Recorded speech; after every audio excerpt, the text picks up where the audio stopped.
பத்திரிகை, தொலைக்காட்சி, ஊடக நண்பர்கள் எல்லாருக்கும் வணக்கம். எல்லாருக்கும் புத்தாண்டு வாழ்த்துக்கள். மறுபடியும் எல்லாரையும் சந்திக்கிறதே ரொம்ப ரொம்ப சந்தோஷம்.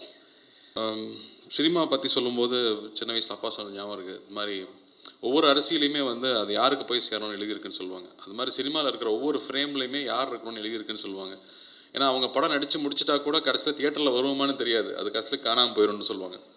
ஸோ அப்படி ஏற்கனவே நிறையா விஷயங்கள் நிர்ணயிக்கப்பட்டிருக்கு. ஸோ ஒரு நல்ல கதை, அதுக்கு தேவையான ஒரு டைரக்டரையும் தயாரிப்பாளரையும் நடிகர்களையும் தொழில்நுட்ப கலைஞர்களையும் அதுவே முடிவு பண்ணிக்கும்னு சொல்லுவாங்க. அது மாதிரி அது ஒரு லொக்கேஷன் அமையும் போதும் சரி, நிறைய சீனியர்ஸ் இந்த வார்த்தையை சொல்லிகிட்டே இருப்பாங்க. அதுக்கு தேவையான விஷயத்தை அதுவே அமைச்சுக்கோன்னு சொல்லிகிட்டே இருப்பாங்க. அதை நம்பினோம்னா நம்ம இன்னும் கொஞ்சம் நிம்மதியாக இருக்கலாம். இல்லைனா இந்த மாதிரி தாமதங்கள் வரும்போது ரொம்ப பதட்டம் அடையும். ஏன் வருதுன்னு நம்ம நினச்சிட்டே இருப்போம்.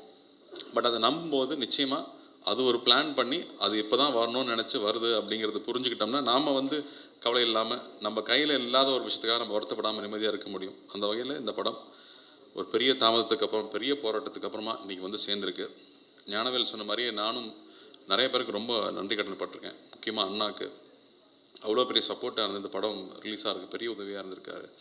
அதே மாதிரி ஃபினான்ஷியர்ஸ், டிஸ்ட்ரிபியூட்டர்ஸ், எக்ஸிபிட்டர்ஸ், நிறைய டெக்னீஷியன்ஸ். ஏன்னா வந்து ரிலீஸ் நெருங்க வந்து எல்லாருமே டபுள் த டைம், ஒரு 48 hours 50 hours வந்து தூங்காமல் வேலை செய்ய வேண்டியது இருந்துச்சு அந்த படத்தை கொண்டு வந்து சேர்க்கறதுக்கு. ஸோ எல்லா தொழில்நுட்ப கலைஞர்களுக்கும் இந்த டைமில் நான் என்னோடய நன்றியை தெரிவிச்சுக்கிறேன்.